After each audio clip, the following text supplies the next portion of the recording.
Sir minority school start చేశారు అమర్నాథ్ గారు మంత్రిగా ఉన్న సమయంలో ఎందువల్ల ఆగిపోయింది అంటే అసలు ఏం జరుగుతుంది?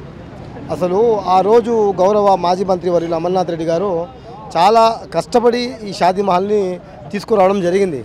దురదృష్టవశాత్తు ఈ శాసనసభ్యులు వచ్చినప్పుడు ఇంకా అన్ని మైనార్టీకి సంబంధించిన డెవలప్మెంట్ నిలిచిపోయాయి. ఈవెందో మైనార్టీ షాదీ మహల్ అయితే ఏమి, ఇంకా 15 కోట్లతో ముస్లిం రెసిడెన్షియల్ తెచ్చినటువంటి కాలేజ్ కూడా నిలిచిపోయింది. అన్ని ఊరికే ముస్లిం జనాభా మొత్తం గుంప గుత్తుగా 90% ముస్లిం మైనార్టీలు వైఎస్ఆర్ కాంగ్రెస్ పార్టీకి ఓటేసిన దరిద్రానికి పాపానికి ఈరోజు మైనార్టీలు పోలీసుల చేత వైసీపీ గూండాల దగ్గర చెప్పు దెబ్బలు తినే పరిస్థితి వచ్చింది. కానీ గుంపు గుత్తుగా మేము వైఎస్ఆర్ కాంగ్రెస్ని ఓటేసాం మా సమాజ వర్గం, కానీ అభివృద్ధిలో నోచుకుపోయాం. ఈ మండలంలో 2 కోట్లతో మంచి షాదీ మహల్ నిర్మిస్తే ఈరోజు అది బేస్మెంట్ స్థాయిలో ఉండిపోయింది. ఈ పాపానికి కారణం ఎవరు?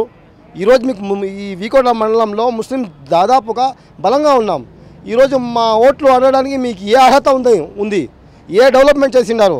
సంక్షేమం అంటే ఎప్పుడు మాకు మీరు ఆ షాదీఖానాలు, 5,000 10,000 ఆర్డర్లు కేసీ డబ్బుల గురించే మాట్లాడతారా? మా అభివృద్ధి గురించి మాట్లాడరా? సంక్షేమం రాష్ట్రంలో అందుతున్నాయి, అందరికి బటన్ నొక్కుతున్నావు, మాకు పడతా ఉంది. ప్రత్యేకంగా ముస్లిం సమాజాన్ని ఏం చేశావు? ఈ శాసనసభ్యులు గారు ఏం తీసుకువచ్చారు?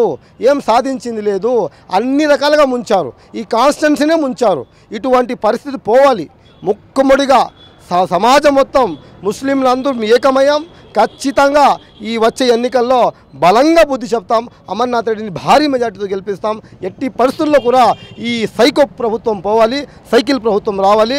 మళ్ళీ మా అన్న అమరన్న గారు భారీ మెజార్టీతో గెలుస్తారని మనమందరము వ్యాపారాలు సేద్యాలంతా వదిలేసి తిరుగుతూ ఉన్నాం. ఖచ్చితంగా ఈసారి చేసుకుంటాం సార్, దాంట్లో డౌటే లేదు.